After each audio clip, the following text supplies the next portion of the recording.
Welcome back, everybody. What an exciting set of finals we have. We got the Heat and the Nuggets.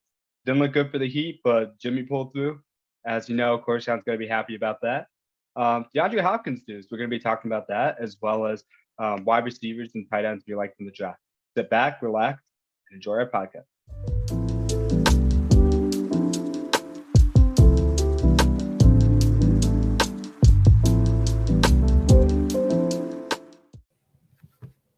Alrighty, we're on.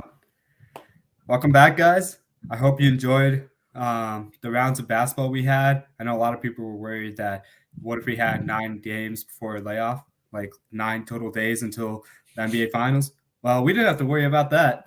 We got Corsian's BP up, his heart rate up to Game 7, but his Miami Heat pulled through. Corsian, any quick thoughts? What do you think of the series? How do you? I can't even begin to describe it, so I want to get your thoughts. Yeah, obviously, I'm happy that Miami, they pulled it out at the end. They had a great Game 7. Obviously, there's a lot of drama with the Celtics, and everybody's saying Jaylen Brown, welcome to the Shanghai Sharks. But yeah, I think despite this series, though, he played like a pretty solid, played pretty solid overall in the playoffs, and it's his contract situation. I think that they should still sign him, but it's really tricky to talk about just because, it's like he is supposed to be that second man up, but then once he is, he's like the main next man up, and then once he went into that role, he kind of fumbled the bag. But yeah, also like the Heat, obviously they could have closed that out in Game 6. It was really close. But Bam pisses me off sometimes, obviously because he's such a big guy. He's great at dunking and all that, but like he plays small for being such a big dude, which at times bothers me. And like it's like, where's his mental? Because I feel like at times you can have like weak mental. Because like there's times where he plays like his size, and you're like, this is the guy that the Heat are paying for. This is what you want. But then there's other times where it's like, you're playing like you're 6'2", bro. Like you're not. You're huge. But yeah, obviously, role players obviously came in clutch for the Heat, and super happy. Caleb Martin, like arguably could have won the MVP, for the Eastern Conference Finals, and Gabe Vincent had a couple of really good games. Max Strus is, he's relatively consistent. He's not the best. He's not the worst. So I mean, overall, I think the Heat did well in this series. Obviously, you don't want to see it go to Game 7 when you're rooting for the team, but I don't know how they'll how they'll fare against the Nuggets. Yeah, no, you said a lot of good things there. I mean, I'm frustrated with Bam too. I'm frustrated with Jaylen Brown more than anything. Like, technique-wise, they both got a lot of fix. So, thankfully, a lot of other players in the Heat stepped up. And for people saying, "Oh, it's just because Jason Tatum like rolled his ankle," the Heat have been playing without Tyler Hero and Victor Oladipo this entire series. Like, those are 2 key cogs they had in the regular season, and they still beat you. So I don't think it was a case of injury. Obviously, you don't want to see like Tatum hampered like that. You want to see the best play at their best. But I definitely thought that he could have won this in 6. I think the Duncan Robinson threes, he had like 2 straight threes that just like rimmed out, and that was super unlucky. Like 8 times out of 10, he's going to knock that down. So that like they could have closed it out in 6, and the Celtics almost gave away Game 6 too. So clutch basket by Derek White, though. Fundamentally, like if your man is like has his back towards you and you're the inbounder, you run to the basket, man, even if the shot goes up. So that was good instincts by him. As for Game 7, already mentioned it, but Jaylen Brown disappointed me. Bam Adebayo disappointed me for stretches. Jimmy Butler showed up, clutch, huge steals, sealed the deal.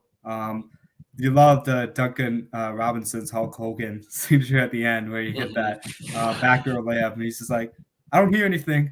I don't hear anything." That was so fire. I love that part of it. But I think the Celtics have a lot of issues to face in terms of like, I've heard this term, like they're front runners, and I don't want to go that far, but I feel like they need a Drew Holiday presence. Like the reason why I have them going to the finals this year again, despite what happened last year, because I thought they learned their lesson from the Warriors series in the finals. And I thought adding Brogdon would add that Drew Holiday element that they were missing from a true point guard. And it didn't manifest itself. They didn't learn their lesson.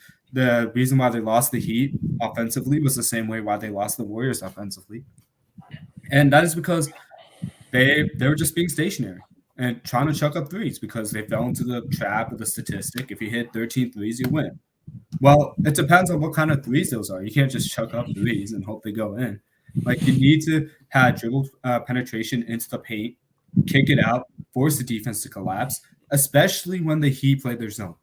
Every time the Heat played their zone, they couldn't find any answers. You look at all the statistics. I think they shot beating the Celtics. They shot 27% on the 3-point line, and strictly against zone. So, like, if they wanted to, Miami could have played zone the entire game, but like they strategically added that, and I think the Celtics could have done a better job, like learning how to beat a zone defense. And they didn't call a ball screen. Miami does a good job stopping the ball screens. I found this out from Tim Legler and JJ Redick watching First Take. And by the way, if you don't follow those people by now, you should. They offer great analytics, like great analysis on what's actually happening on the court. So if you're not following along my stories, follow them as well because they give great insights. I enjoy listening to them because they offer something you don't hear from basketball podcasts. But anyway, they could have called the ball screen. They could have had somebody in the middle of the floor, a different guy in the middle of the floor to beat the zone. Because once you have somebody in the middle of the floor, the defense collapses. And that way you have threes or you have backdoor cuts to go off of. But they just stuck to like passing around the perimeter, shooting a three when the zone didn't recover yet. And that's good, but you got to be in rhythm. You got to be in rhythm. And I think that difference was Miami was in rhythm because they were setting up their guys. They were trusting their guys to get rhythm threes and rhythm shots. So that being said, it's fine to say the Celtics blew the series. And at the same time, the Heat won this with effort. I think it's fair to say that. The Heat definitely deserve to win. They deserve to go to the finals. They played like champions, and we'll see if they become champions. Yeah, that's my spiel. That's my tangent. That's it. We're moving on. Alrighty. Now, to the finals, what we're all looking forward to. The Heat and the Nuggets play tomorrow, game 1. The Heat are actually traveling to Denver, by the way, and they will be facing the Nuggets. Corsian, I talked ad nauseum, kind of tired from the last segment, so I'm going to leave it to you. Yep. Who do you see in this series? Who do you have winning? How many games? And go ahead. Yeah, Heat in 4 again. But don't do this to me, man. You almost jinxed yeah. Nah, they get it done at the end. Heat in 4, easy peasy. Obviously they bring in UD. He's gonna stop Jokic. Or nice. Yeah, or they get they bring in Jovic in to stop him. It's either going to be UD or Jovic, the two hidden stars on the Heat to shut down the Nuggets' powerhouse offense. Obviously, no, but I think obviously Bam has really got to step up this series. I think more so than literally every other series they played, despite having to play pretty fierce competition. But you are facing literally probably the best player in the NBA right now, and your big guy with Bam Adebayo, he's got to play good basketball. If he can't stop Jokic, then it's like, well, the rest of the Nuggets can score anyway. So it's like there's literally nothing you can stop with that team, and so the Heat just got to do what they've always done and just kind of played solid basketball. Don't play stupid and win easy games. Brilliant analysis, especially the part when you said the Heat in 4. I really understood that completely. Yeah, made all the sense in the world. Take. I'm gonna go the Diego route. I know he mentioned the Celtics and the Heat were going in 7, and I'll say this: you were almost right. Celtics had their backs towards the wall. They weren't mentally broken, so you got to give them credit for that. But you were almost right on the Heat and 4 series. I'll give you some credit. Almost. There. But I think this is going the other way. I think the Nuggets are going to win this in 7. So I'm not discounting the Heat. I am not underrating the Heat, people. I think they're going to win 3 games in the series. Okay, I think it's going to be neck and neck. And the thing I'm going to be paying attention to is Jokic versus Butler. And the reason why I say that, because they're not going to be guarding each other that often. I'm not saying that. A lot of Jokic's strengths come from passing the ball and understanding offensive concepts. But Butler, on the other hand, he does a really good job of reading what's happening on the offensive plays. And sometimes he can get a beat on where you're trying to pass it, cut off the passing lane, and take it to the house the other way for 2 or 3. So I'm interested to see, is Jokic able to counter Butler cheating on plays sometimes or cutting off passes? And how does that happen? That is going to be a fascinating matchup, because if Butler figures out where he's trying to go with the ball and Jokic doesn't have a counter to that, the Heat have a very good chance in the series.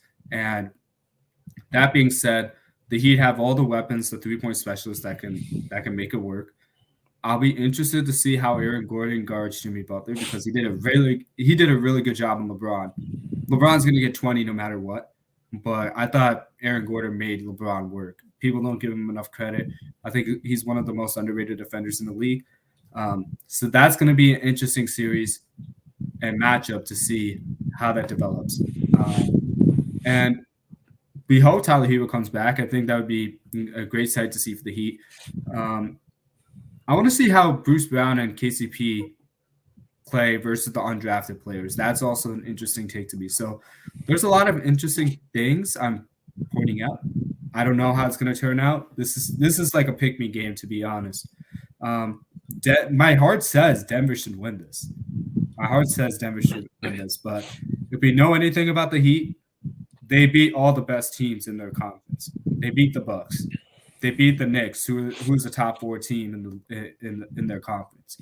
And they just took down the defending Eastern Conference champion Celtics after losing to them on their home floor in their tight game. So I think it's Nuggets in 7. I'm not discounting the Heat. I definitely don't think it's going to be a 4-game series. Better not be 4 if the Nuggets win.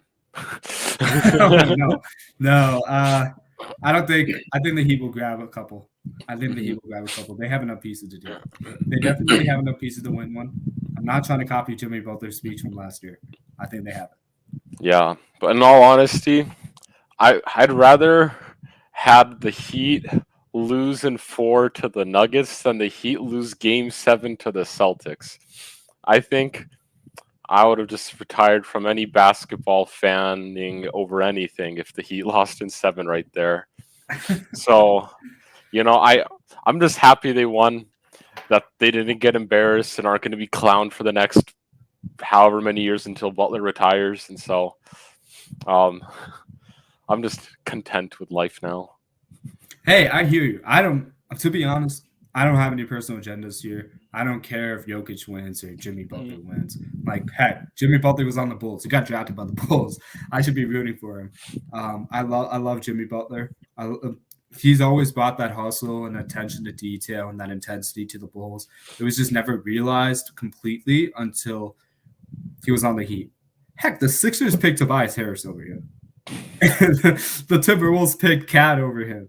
And the Bulls decided to trade him. And I knew the minute this happened, I'm like, oh no, this is going to bite us in the butt, right? And sure enough, it has. So if Jimmy Butler wins, I'll be super happy. If Jokic wins, I'll be super happy. Both are tremendous players, underrated. Both teams play basketball the right way. They play with discipline. They play with pace. They play with sharing the basketball. They're unselfish. They don't give it to one guy and command all the attention, even though Jimmy and Jokic can go for 50 every game if they wanted to.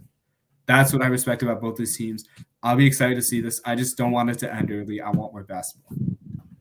There. Good stuff. Okay. And we do have more basketball content coming for you. next is on coaches. First of the hiring coaching cycle is Nick Nurse. He got hired by the 76ers. Of course, Jan, what did you think when you saw this? Yeah, What do you think they're going to do? yeah. I'm not like the most well versed in this like NBA coaches overall, but obviously, you know, they needed a guy with like, I guess, solid experience in the NBA, and I think Nick Nurse, whether or not he brings the 76ers like a championship, I think this is like a welcome change for them, and it kind of does. I think it should hopefully help with just overall mental part of the game that I feel like the 76ers have struggled with over the past couple years. So I feel like that's, I guess, my biggest takeaway from this, but I only know so much about him and his, I guess, coaching tendencies and whatnot. Yeah, no, the perfectly valid. I love this move. I love this move because Nick Nurse has shown what he can do when he has talent around him. I'm not saying the Raptors are talentless; they do have talent, but going from that situation to a situation where you have Joel Embiid and James Harden, established stars, I think that's going to be a really good move for Nick Nurse. I think he can get him over the hump. It's just a matter of finding the surrounding cast. Nick Nurse is really good for defensive schemes. A lot of people laughed at him when he went box and one on Curry, and they ended up winning a championship out of it. And he does a really good. He has a unique style of defense. He doesn't want any dribble penetration. He's willing to have teams take threes on the outside, so he's fine with that. And people are being like, everybody's a really good three-point shooter now. But if you're just standing alone and having that pressure for the catch and shoot threes and doing that repeatedly, and you're a role player, that's a very difficult ask versus if you're in rhythm and shooting threes. I think that's the difference that people don't see that often. So I think he brings a very interesting dynamic to defense, and he's shown he has adaptability to change. So it'll be interesting to see what he does with that team. They have a lot of good pieces. They have a three-headed monster, in my opinion, with the rise of Maxey. And yes, they do have Tobias Harris. They should have had Jimmy Butler, but we're not going to talk about that. They have a deep roster that they'll only add to. So it's going to be a good look. I think offensively, they're not going to lose a step because they do have the MVP in Joel Embiid. So their ceiling is the NBA Finals. And I think their floor could be the NBA Conference Finals. So we'll see what happens. But I think this is an upgrade over Doc Rivers. I don't mind it. Okay. That was quick. We'll move on to new news. The Warriors GM, Bob Myers, he steps down from the team. Do you think the team is going to suffer any step backs? I think as long as, I guess they can keep their core and like, I guess, develop the guys that have shown promise in the past. I think obviously they'll still have a couple solid years minimum ahead of them, unless the next team just completely blows up the team, which I don't envision happening. But I do know that, or I heard that like there's rumors about him already talking about stepping down like at the start of the season, and so I think the Warriors were already prepared for this kind of move to happen at the end of the season, and so I think just with the core that they have, I think it's easy to kind of just like put in guys that fit the system, obviously, because I'm sure that you know, Steph, Clay, Draymond have a pretty big say in, you know, guys that they bring onto the team, just because they are the team basically, you know, for the past almost decade. But obviously, you know, GM can blow up a team, and you don't want that for the Warriors, especially because, you know, after this past season, they weren't like the best versions of themselves. And so, you know, I could imagine a new GM trying to switch things up. So hopefully that doesn't happen. But again, I feel like there's a lot of question marks with just how a GM could handle the Warriors' future, just with, especially because they're aging and everything like that too. Yeah, no, you brought up some really good points. Yeah, with the core they have, Steph Curry, Klay Thompson, and Draymond Green, they have the chemistry and offensive rhythm to continue on that track for the next 2 to 3 years. I don't see any slippage. I don't think Klay Thompson's washed. Again, people forget he's coming from an ACL. Like ACLs, just because people recover from it in a year doesn't mean you're fully there. So they'll have another year under his belt. He's healthy. He'll be ready. and I think he's going to be a better shooter next year than people think. Steph Curry, no slippage at all. He's going to keep shooting it from the parking lot. He's one of the best shooters in the NBA. He is the best shooter in my book ever.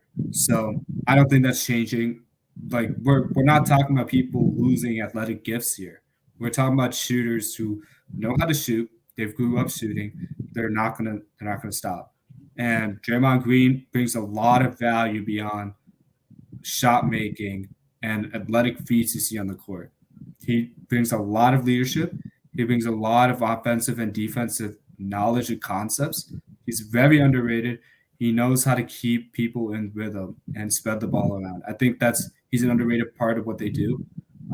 So those two, I don't see anything happening. I'll be interested to see what the GM does with Jordan Poole.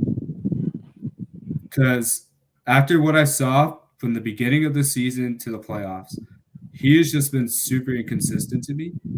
And for whatever reason, he has not bought into the culture completely. And that's super disappointing because I was a fan of his. I called this breakout, in fact, seeing like his development in the NBA, and it's just sad to see. Like he's a little over his head, and he needs the right environment for him to grow. And you would think the Warriors would be it, but I want to see, does the GM keep him? Does he extend him to an offer that's not his value right now? I'd be interested to see what happens because he's supposed to be the future of that team, along with the other young core they have. So, along with the points you brought up, I'm not going to repeat them. The one thing I want to see, how does this GM navigate the new acquisitions they have along with Jordan? Okay, we're going to jump to the NFL now. I was super shocked by this. Because I've been hearing the rumors float around. I didn't actually think it would happen. But believe it or not, DeAndre Hopkins got released, man. He's straight up released. The Cardinals didn't even get value for him. So now that we know he's a free agent, what are the landing spots that you think make the most sense? Well, I know like the main one everyone talks about is the Kansas City Chiefs. Obviously, I don't want him to go there. I'm sure literally every other NFL fan also doesn't want him to go there. But I think, I don't know, because there's a lot of teams that have like young receiving rooms that you don't know if they're like on that playoff verge yet. That like I think he'd be a really good fit in. You know, for example, like feel like the Panthers might be in that. I mean, you have Thielen, but like outside of him, you have like the Panthers. I think have a young receiving room that could make the jump. The Falcons again, if Desmond Ridder he steps up and they have a somewhat decent season, they could be around that playoff bubble. And so I feel like there's like a lot of teams like that around the NFL that could benefit from a presence like DeAndre Hopkins, and then alongside all superstar teams, you got like the Chiefs. I think the Bills could definitely benefit, especially after kind of the Gabe Davis fiasco last season. But yeah, I feel like obviously those powerhouse teams are what he's probably looking for, especially just with his lack of overall NFL, like, I guess, success, just like team success, I guess, that he's lacked in the NFL. That might be a move that he'd want to make. Yeah. I'm curious. I'm curious about the selections you had. I don't think he wants to go to the Panthers or the Falcons based on this list, because a lot of the list of QBs he wanted to be targeted were like the top 5 to 10 you'd think of. My opinion, all those quarterbacks are in the top 5. If he goes to the Bengals, watch out. Watch out. I'd be really surprised if he does, because they have to extend Jamar Chase, not to mention T. Higgins. But if he goes to the Bengals, good looks trying to stop that team. I think him to the Bills is a real possibility. Personally, Khalil Shakir is one of my sleepers in this upcoming season. I think he takes up that wide receiver 2 role and actually fulfills it. I love what they did with Dalton Kincaid, which I'll talk about later, and Dawson Knox. They're really quality weapons. But I think if you add him to Stephon Diggs, I could definitely see the Bills getting enticed with that, because now Stephon Diggs is going to be even more wide open, and Hopkins is still going to get the boundary targets that he needs. When acquiring not Stephon Diggs, DeAndre Hopkins, I think the one thing to understand is he's not going to beat you on a slant route and take it 90 yards to the house. He's not going to take a screen and run it 70 yards. He can do it. He could definitely do it. But most of his bread and butter is on the route running, out-breaking routes, in-breaking routes, on the boundary, fade routes. Like those kind of, like, he's a possession receiver plus. Like, look at his Hail Mary. Look at all, like, the acrobatic grabs he has. They're all by the sideline. They're all by the boundary. He can certainly beat somebody down the field, but it's you gotta think of using him in that capacity. So the landing spots that I think would be best for him, considering what he's best at doing, I think the New York Jets. I think the New York Jets don't have a wide receiver too that scares people, and it's more for the scheme that fits the offensive coordinator. Who's his name? Nathaniel Hackett. Yeah, that fit his scheme. And I think they need somebody opposite of Garrett Wilson to just help him feel more comfortable with, like, running routes, because Elijah Moore's a really good receiver, and having Elijah Moore across from the opposite side of Garrett Wilson freed him up a lot of times. So I think you need a guy like DeAndre Hopkins to command one-on-one matches for both him and Garrett Wilson and make it a lot easier. It's a friendly target. Like, it's going to convince Aaron Rodgers to play for 2 or 3 more years. So I would say the two teams, based on Hopkins' interest and the teams that would need him, are the Bills and the Jets. Mm-hmm. I also, like I said, I like that Bills pick. Yeah, obviously, like, so because everybody expected Gabe Davis to be the guy after his crazy playoff performance, and while he did have those games here and there, like, he was a really streaky player that, I had him in one of my fantasy leagues and he annoyed me a lot. But obviously, again, it's like you look at his end of the season stats and you think, oh, he played a pretty solid season. But then you look at, each individual game, and he was really streaky. And a guy like DeAndre Hopkins will give you that consistency that I think the Bills really want from the receiver room, especially because after Gabe Davis, I know you had I think it was like a mix of Isaiah McKenzie. They had like Cole Beasley for like 3 weeks. And then after him, you had Khalil Shakir, who I also am pretty high on this upcoming season. But it was just kind of like a lot of spotty players that would have moments here and there, but it was just never consistent enough. And I think that killed part of the Bills' offense, especially just because they had a weaker run game from their running backs.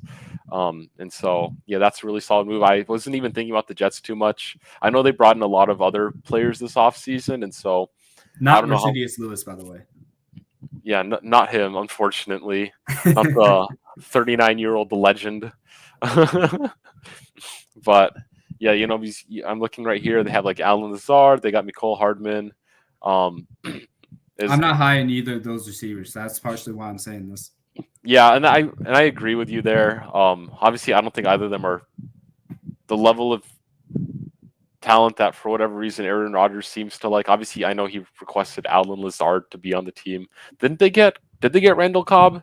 I could have sworn they did. I don't know. That's an interesting question. He still might be in the tracker. Let's see. Maybe. He is a receiver for the New York Jets. So, yeah, they signed him as well. And so, oh, gosh. I just think that it's like Rodgers brought his whole like entourage with him, basically. And so that's the one thing that could be like, well, Rodgers saying we could spend the budget elsewhere just because I got my guys that I like, even though I don't like the guys he likes, but I guess he likes him enough that that could be the case. But is he really going to say no to adding DeAndre Hopkins? You never know.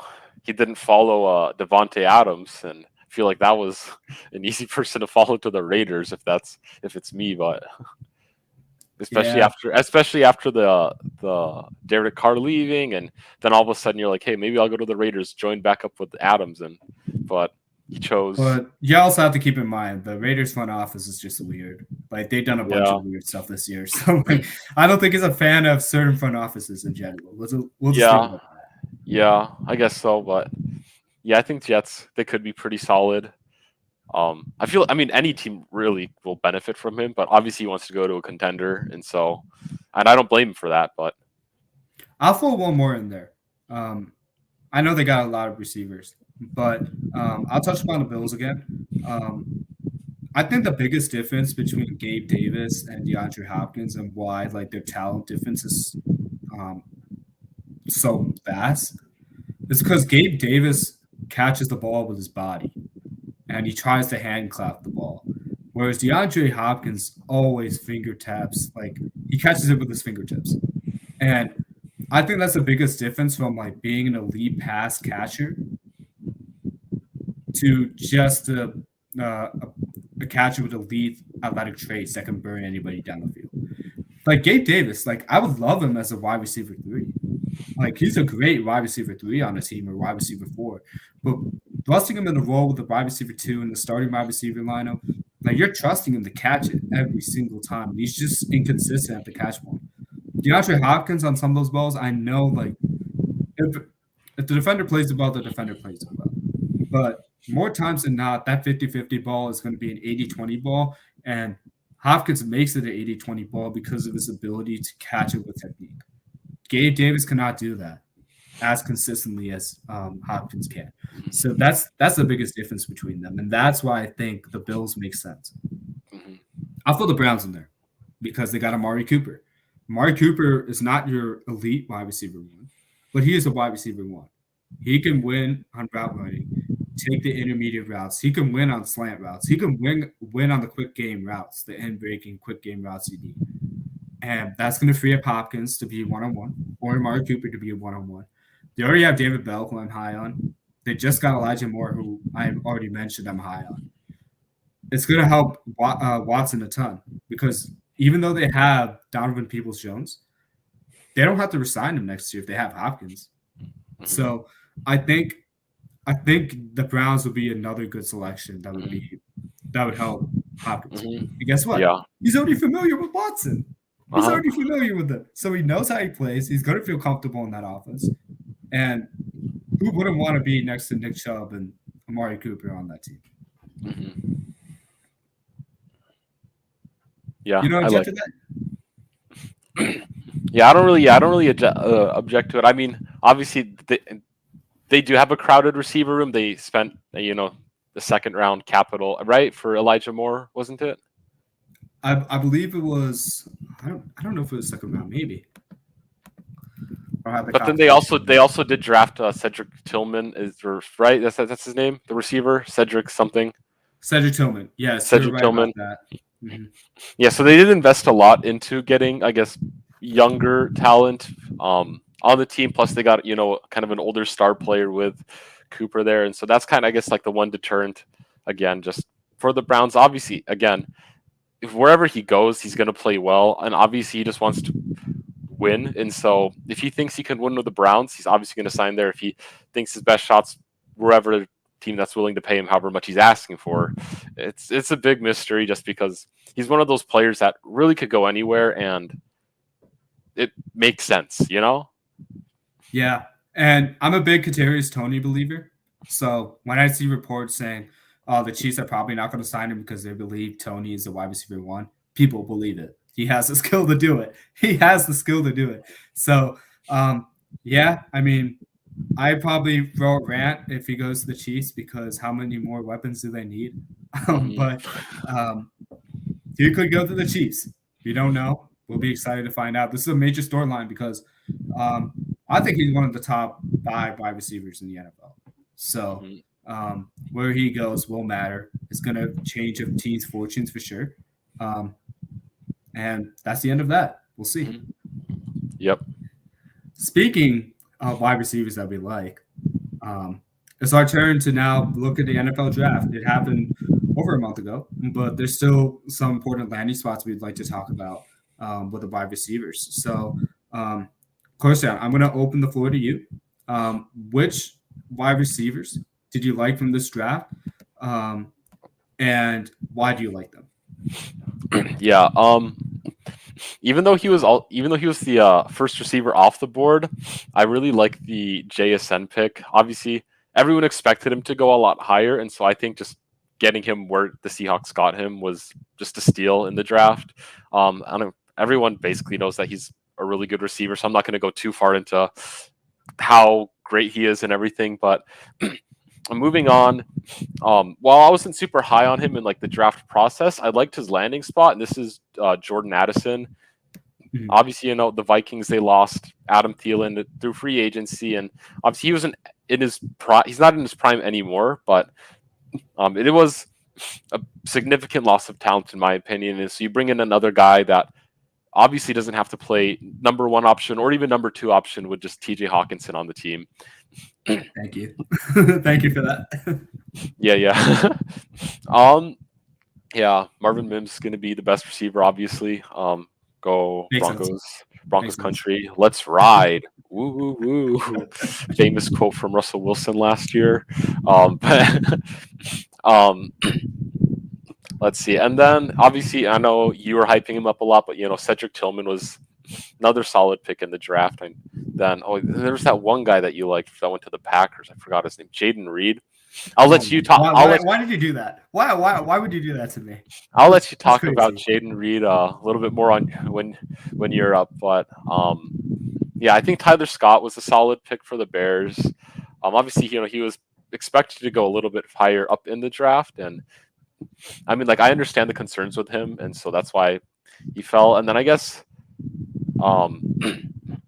yeah, that's kind of like my main list. There's a few other guys that are like, they could be good, they might not be good. It's kind of that gray ground, but I think this list of guys that I just brought up are guys I'm particularly excited about in the NFL. Obviously, a couple of them that I mentioned did go higher in the draft, and that's typically where you see the star talent in these rookie classes, and so I'm excited for it. Yeah, no, you brought up a lot of great guys. You even had to go the Reed route. How dare you? But yeah, I'm 100% on board with you with some of them. Like JSN to the Seahawks, the reason why that's a perfect fit is because they already have established wide receiver. This is, guys, he and Zay Flowers going where they went to are the exact reasons why I like them. Big Chris Olave to the Saints last year. He hadn't established two established starters. Jarvis Landry, he's had a lot of success no matter what team he's been on. Michael Thomas, he's already played that wide receiver one, has posted elite numbers. People loved Michael Thomas when he was Drew Brees' number one target. He's a target hog when he's healthy. He just needs to stay healthy. And that landing spot was so perfect for him because he got to learn from some of the elite wide receivers. Jarvis Landry, similar prototype, wins with quickness. Michael Thomas can win with possession catches. And Olave can also win deep. He knows how to track vertical routes. That's his specialty. And just adding all those elements to his bag from those two wide receivers are extremely valuable. And I think the same thing can happen to JSN. People forget. They were writing off DK Metcalf because it's three-cone time. It took him some time in the league to learn route running. But DK Metcalf's an elite receiver. Tyler Lockett is an elite route runner who wins with quickness. JSN can learn things from either of these two receivers as he develops in the league. We're not coming out here and saying, oh, he's going to post Jamar Chase numbers year one, Justin Jefferson numbers year one. No, that's a ridiculous expectation to have. But he's going to have a successful career because of the environment he's in. That's what matters most. Like, for a dynasty perspective, if I'm investing, Zay Flowers I'm investing in. JSN I'm investing in. Because those guys have the great situation, great quarterback play, great wide receivers to learn from. They're going to do great. So a lot of the things I said about JSN, they apply to Zay Flowers. Both are elite in different ways. Zay Flowers is like lightning in a bottle. He's the best approximation to AB I've seen. And that's cutting it because Deontay Johnson was a lot like AB. And I love Deontay Johnson's game. But I think Zay Flowers is better than that. And with JSN, I think it was Olave and Garrett Wilson both said he's the better athlete. But I still think Olavi's better as an overall player, but that's no shade on JSN. He could still be a Pro Bowl talent. So like both of these guys have Pro Bowl talent upside. I'm super high on them. Let's Jordan Addison. A lot of my arguments could be made about him that you mentioned, so that was a good pick. Since you went there, I'll touch on Jaden Reed. I'm super high on him pre-draft. I love his fit. I love his fit for the Packers. I'll have to admit that, guys. I have to admit that. But playing outside of Christian Watson, that's going to be a really good fit for him because Christian Watson woke up a lot of people in the league last year. Like he's the wide receiver 1, and he's going to command most of the attention. So a lot of the arguments I've been making about the wide receivers situations is you want guys that command attention to free up other guys to one-on-one matchups. And if there's anything Jaden Reed can do, he can win one-on-one. So I think that's a solid fit for him. I can go on and on with the receivers, man. Do you got other guys that you want to talk about? Yeah, a guy that I'm like mixed about is Keishon Butte. Because pre-draft, there's obviously a lot of, or I guess pre-combine, there was a lot of hype around his name. Obviously, in college he started off phenomenal and then suffered injuries, went through a kind of a coaching change, and so he kind of got phased out of the offense just while he was recovering, and so he was kind of like a big mystery, I guess. And then during the whole draft process, people kind of added more question marks about like character concerns and whatnot. But then I thought it was interesting that he got selected by the Patriots of all teams. It's like the guy that you're the most concerned about on whether it be talent or personality and not goes to the Patriots, a team that's known for pretty strong discipline and developing late round guys, and that's kind of where he ended up going. I'm glad he didn't go super high. I think that would have been bad for him just because there had been a lot of high expectations for him to just kind of be star immediately, and I do think he can be a star immediately. There's that potential for him just because that's what we've seen from him in the past. But now he has time to properly develop, kind of learn a scheme without having to step in as a number 1 or a number 2 just out of the get-go. I really like that name you brought up. I think he might be the steal of the draft, to be honest, because a lot of mock drafts I was seeing and a lot of film analysis, they had him like a day 2 guy, like round 2, round 3. And I thought that was reasonable for him. I thought round 3, but when I saw him picked in the 6th round, I was super surprised. Like he's going to be a starter in the league. I think it was a sneaky good pick. I think you should expect a lot of good things from the Patriots this year. They finally have an offensive coordinator to run the offense. So, oh my gosh! Just from that, there's going to be improvement. They added some good pieces. Like Hunter Henry's always been a good tight end. Juju Smith-Schuster's always been a serviceable wide receiver. Don't pay attention to the TikTok antics and like him getting into it with AJ Brown. Like he can win situational matchups. He's just not the number 1 guy. And I think Butte has the options to not be Booty. He could be the number 1 wide receiver. So I think it was a fantastic pick by him, by the Patriots. He's going to do some good things there. One more guy I'll throw out here. I had him. Xavier Hutchinson. I talked about him on the pod a little bit. I think he's super underrated. He can be another number 1 option. I think he went in the perfect situation to the Texans. We don't know what's going to happen with John Mechie. They just lost Brandon Cooks. They still have Nico Collins, but this is the perfect situation for him because who's this? CJ Stroud. He's a good at accurate throws, and he's gonna help CJ Stroud develop that possession catch, like down the boundary type throws that he can do in college, but he's more of like let me see the concept open up and throw that open receiver. So I think he's going to establish a rapport with CJ Stroud really quickly. He has the potential to be the number 1 guy. He still has some flaws he needs to correct, but super underrated pick. So glad you mentioned Butte. I'm going to go with Hutchinson as well. That's another landing spot that speaks volumes.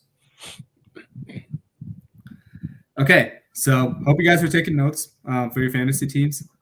You're welcome. These are all like 14th round picks.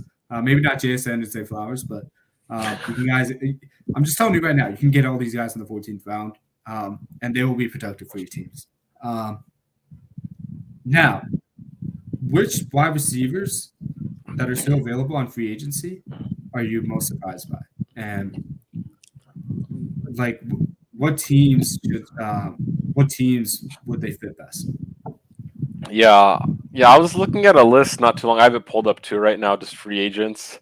But the thing is, it's like the teams, because like a lot of these guys are kind of like late 20s into their 30s guys, at least in my opinion, like the top tier talent from this, I guess, remaining free agent group. Because obviously, you got DeAndre Hopkins, who we expect to get signed pretty soon, just because he's a star talent. I don't think there's anyone's questioning it as of right now. But looking at the list, you got guys like Kenny Golladay, Julio Jones, Byron Pringle, Jarvis Landry, Sammy Watkins, Andre Robert. So it's a bunch of guys that are kind of like I don't know.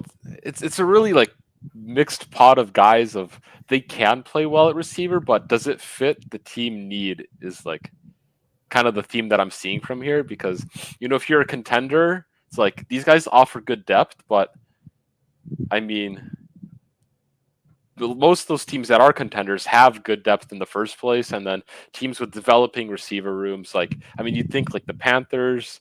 They signed or they got Adam Thielen, and he kind of fits that role of that aging star or former star player. And I guess like the Falcons could go and sign a guy like Landry to kind of just, I guess, get some experience in their receiving room, especially just with how young all of their offensive talent is right now. But I guess T.Y. Hilton's technically a free agent. He played solid with brief moments with the Cowboys, but there's a reason why he wasn't signed until like later into the season last year. And so it's like, do you really need a guy like Ty, who obviously he has made his impact plays or whatever this last season, but it's not a guy teams are running out to sign off the get-go. So I feel like a lot of these remaining guys are types of guys that you sign couple weeks into the season at earliest, and are just like because of injuries or one thing or another like that. I would agree with you on most of the contending teams. I'm still not like off the Rams making the playoffs this year. Mm-hmm. I think they could easily make the playoffs because they do have some nice pieces. I talked about like Zach Evans as a backup to I'm like, Cam Akers. And then also having Cooper Kupp, who's an all-world wide receiver. He's also top 5 on my wide receiver list. But I think a guy like Byron Pringle is super underrated. Like, he was a favorite target of Patrick Mahomes, one of his favorite targets to throw to in the red zone. He could do a lot of good things. He did a lot of good things on the Bears. I think just because he's 29 doesn't mean he can't produce. Like, a lot of these guys, just because they're 30, 31, 32, doesn't mean they're, like, out of the league. And I think the Rams can definitely sign one or two of those guys because I'm not a believer in Van Jefferson. I'm not a believer in Tutu Atwell. I can see Byron Pringle play the same role as them and do it even better. So if I was Los Angeles, I would take a hard look at these free agents and realize, wait a minute, we could definitely contend. Maybe not with the 49ers. Mm-hmm. But we could definitely do some things. Like, Arizona's not doing anything in the slightest, so we know that. So we like the wild card is definitely up. Like, we can grab it from the Seahawks. So Byron Pringle does a lot of good things at the catch point. A lot of good things about separation. I just talked about his resume routes. There's a lot to like about what Byron Pringle can do for that team, and especially on a scheme that primarily uses 3 wide receivers. I think it's definitely something they should at least consider. Yeah, yeah, I agree. I mean, like, I think the Rams would be a good candidate to either sign or trade for a receiver. I don't necessarily like Byron Pringle. I'm not as high on him as you are. I feel like his play's a bit inconsistent for me. Obviously, there's moments where he has, made clutch plays, especially for the Chiefs. Um, but I feel like I've seen with like the games that I have seen him play, I've seen just too many moments where he kind of he suffers from, like, I guess, concentration drops at times, and so um, a guy that you're expecting to, I guess, make an impact, but you're not 100% able to trust is always something that I'm, like, concerned about. And it's like, I think his big play potential, or, like, I guess I don't know, something about him is arguably better, probably better than most of that Rams receiving room, like you were saying. But it's tricky just with the fact that the Rams have so many holes on their team in the first place to send money, because it's like they're tight for money in the first place, and then they have so many holes on the roster. But yeah, I do think they can benefit from someone. Yeah, like, he's going to be a lot cheaper than Julio Jones. I mean, I would if I was like trying to pick and I had the money in the world, I would pick Julio Jones. But he's a guy I can easily see for like that can be signed for $1 or $2 million, maybe $3 million if they had the room for it. Yeah. So, well, it's just something to consider. Yeah. All right. I thought about Dalton Kincaid a little bit as far as like tight end I really liked, but I didn't get your take on which NFL draft tight ends you really liked from this past class that just got drafted.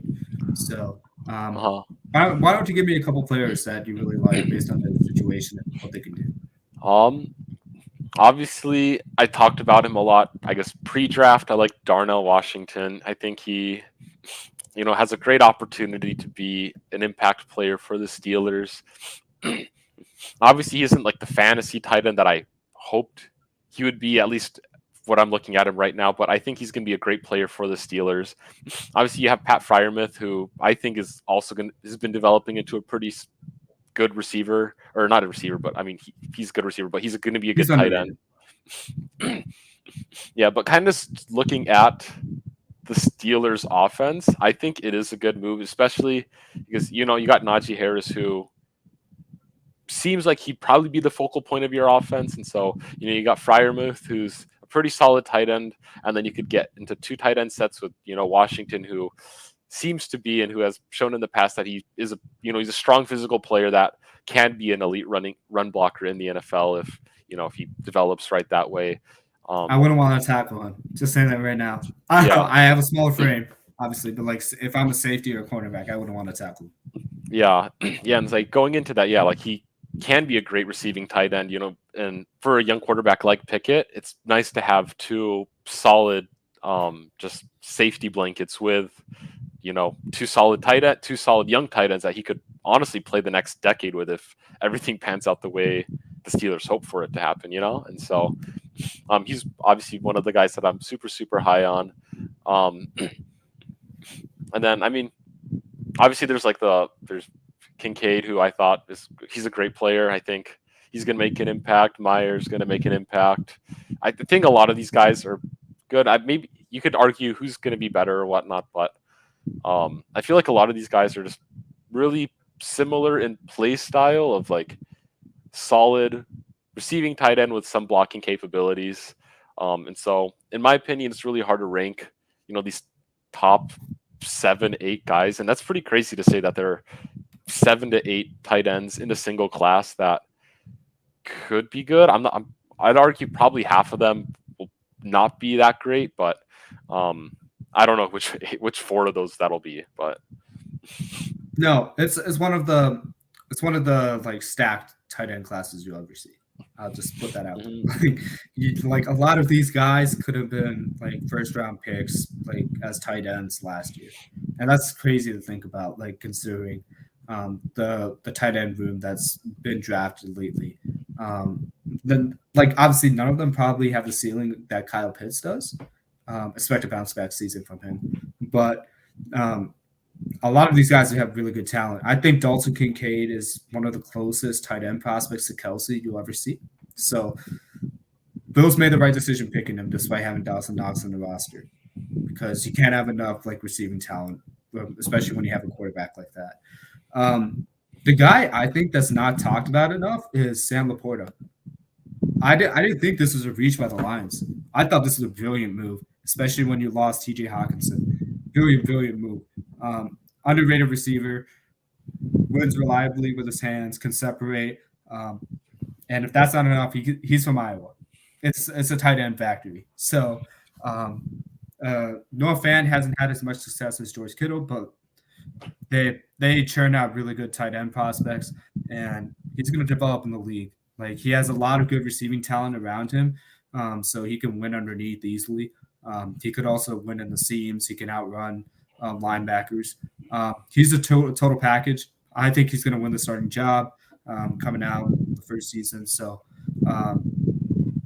that being said, I don't think he's going to post like fantasy numbers if you're in football, fantasy football, that like warrant tight end 1 status. But he's a guy to keep an eye on, like his sophomore year, his third year in the league, as some guy who's definitely going to break out for sure.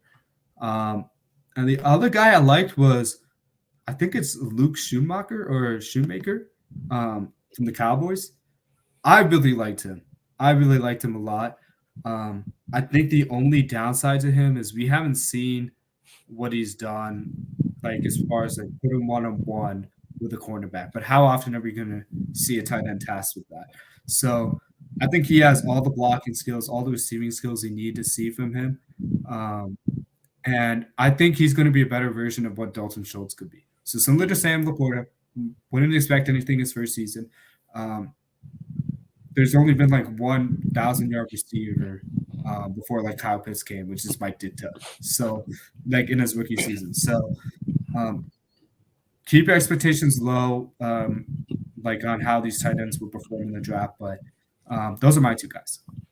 Yeah, and right now I pulled up a list of just all the tight ends that have been drafted and where they were drafted, and this kind of shows, like, I mean, from what I'm seeing, it's like draft position and whatnot don't really matter as much with tight end, just because it is such, I guess, a difficult position to learn, and the fact that you got to be a good blocker, then all of a sudden you also have to be a great receiver, and it's just like mixed bag of development for the tight end class, because obviously it's harder to gauge the past like 2-3 years, but looking at 2020, you have Cole Kmet, who was the first tight end taken. He was taken in round 2, right? Yeah, round 2. And as a Bears fan, I'll say this: like at least like half these prospects might be better than Cole Kmet, based on what I've seen like his first 2 or 3 years. So, yeah. People don't know how to evaluate sometimes. Like that's just how we put it, because a lot of things come with owner input, what the GM prioritizing need over like what the actual player can do. So totally valid. I think tight end has a bunch of responsibilities that like don't get talked about enough. If you can't block, then you're probably not going to be on the field. But a lot of more teams are starting to use like receiver only tight ends, like as like a slot option. So interesting time around the league. We'll see how this evolves, especially as defenses play cover 2 and how our offenses respond to that. Yeah. And quickly, I want to just talk about the 2018 tight end class. I just want to kind of hear your thoughts on kind of just where these tight ends are drafted and what you think of, I guess your order of them, right? So in 2018, the first tight end taken was Hayden Hurst by the Ravens. In the first round, followed by Mike Gesicki to the Dolphins in the second round. Then Dallas Goedert got drafted in the second round, followed by Mark Andrews in the third. Then Jordan Akins was drafted in the third, followed by Ian Thomas in the fourth, Chris Herndon in the fourth, Will Dissly in the fourth, Durham Smith in the fourth, Dalton Schultz in the fourth, Troy Fumagalli in the fifth, Tyler Conklin in the fifth, Jalen Samuels in the fifth, Jordan Thomas in the sixth, and Ryan Izzo in the seventh. That's a whole lot of mid, like bunched together with a whole lot of really good players. Yeah, and like people don't know how to evaluate. That's crazy. Like Mark Andrews is all over in there. Dallas Goedert is like very buried there, and like I'm not as high as Dalton Schultz as a lot of people are, Mhm. but he's at least on like Caden Hurst's level. So like Mhm. I think it's kind of ridiculous, like how teams and coaches still can't identify like which tight ends are going to pop up and which tight ends still need a lot of work. Yeah. Obviously, a lot of people know Dallas Goedert and Mark Andrews should have been at the top of the list. Definitely Mhm. should be at the top of the list. But it goes to show, like, it's like, again, this draft is every draft class is drafting the top 300 players in the league, and a lot of undrafted players pop up. There's a lot of great talent that doesn't get picked, but at the same time, it just goes to show that looking at college statistics and what the dimensions of a player shouldn't be the only decision making. Like, as much as I love Darnell Washington, there's a reason he wasn't the first tight end picked, and I definitely think there's at least 4 tight ends better than Darnell Washington right now. And I think that can change because of Darnell Washington's potential. Absolutely. But I'm not rushing out to get him in the first round just because of what he can do. Mhm. Real quickly, didn't mean to make a Will Just Sleep pun. Who are the tight end free agents to know? And you could say, I don't want any of them. That's a valid answer. Take a look. Do any of Yeah. them like spark something in you? Obviously, Mercedes Lewis, the 39-year-old legend. You're not He's saying he's it with good. a straight face. Yeah, he's going to the Jets. It's going to be the star option for Aaron Rodgers. Yeah, just forget Garrett Wilson. He doesn't exist. Just throw to Yeah. Lewis. Who do you Make need? him like the 1,500 Who needs Wilson when you got Lewis? Yeah, exactly. Yeah, but yeah, this current available tight end list is a whole lot of mid and bad. Like, do you know who the current free agent tight ends are right now? The only one I'm interested in is Cameron Brate, but Right? there's Brate, Josh Swaim, Mercedes Lewis is the third receiver on the list. I can tell you, I was discussing with Adam Shaheen, so I don't even want to go there. Kyle Rudolph could do some things for a contender. Yeah. But probably the only two I'd want on that list is Cameron Brate and Kyle Rudolph, but not with the expectation that they'll be the starting tight end on my team. Yeah, it's like, and I don't even think there's a team that is that needy at tight end to demand, one of these guys and like bring these guys out for tryouts or even just like sign, So I'm like, there's teams in the NFL that have 2 tight ends, like you got these other Steelers just draft a tight end to get a 2 tight end set. The Bills have 2 tight ends. The Seahawks have like 20,000, but they just keep getting So hurt. do the Saints, and they made one of their quarterbacks a tight end officially. So. Yeah, even the Ravens have 2 tight. You got Isaiah Likely, you got Mark Andrews on the Ravens. A lot of teams have 2 solid tight ends, and so the fact that a lot of these guys still remain unsigned just shows me that there really isn't that much of a demand for these guys, and the teams that were looking for tight ends obviously look towards the draft to get them, and it's a smart draft to go get them because of how deep it appears to be as of right now. Yeah, I definitely would have gone the draft route. Just looking at these prospects and watching them play, I think they're a lot better and they have a higher ceiling than a lot of these free agents. I will say this: if you're in a pickle, the 2 tight ends I mentioned, and Bray and Rudolph are probably who I would go to. But you can always take a flyer on like somebody. Like I know Max Williams had a lot of athletic upside. He was buried on the Ravens depth chart, buried on the Cardinals depth chart. And who knows? Zach Ertz might become available if the Cardinals decide, you know what? Well, we'll just tank for 2024 when Drake May becomes available and Caleb Williams becomes available. So you know what? We're just going to start Trey McBride instead. So I think a lot of teams are also waiting to see what happens in the post roster cuts and how that shapes before making a move here. Yeah, it's interesting. Obviously, we're in that late stage of or just the off season that a lot of the hot commodities are gone. I mean, running back have some interesting stuff, but overall, yeah, it's a lot of dry commodity where I feel like a lot of these guys, if they are to get signed, it comes with players throughout the season getting hurt and teams needing guys to fill in, backup roles and maybe potentially special teams roles. And that's kind of where I see these guys playing it. So I'm not too well versed on how great some of these free agent tight ends are in regards to, their special team ability. But if there are a couple that are like half decent, I wouldn't be surprised to see them signed, or at least sign us on the preseason and maybe go to a practice squad for some team. But maybe not Richard Rodgers after that NFC Championship game against the Seahawks, but otherwise, yeah, I agree. Well, hope you guys enjoyed our podcast. It was a lighthearted discussion. Not a lot to talk about from the tight end fronts. We'll get you more like news on the Stanley Cup playoffs. We're just like so excited about the NBA playoffs, so couldn't include that. But I will be watching it and giving my limited knowledge updates on what that is.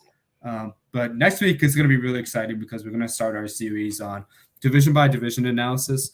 I think we'll start with the AFC West. We'll start with Corsian's favorite division. Yay. So look at that enthusiastic yay right there. But stay tuned for that. And the way you can stay tuned is following us on Instagram at amon.mission. The details are on the YouTube page if you're following along. Give a like, give a comment, subscribe. If you're listening on Spotify, let us know what we can do better on that front, as well as on YouTube. Stay in touch with the IG stories because I give a lot of good insights into what I see. I will be doing so tomorrow as the first NBA Finals game shows up. But with that, take it easy, and we'll see you next week. Peace.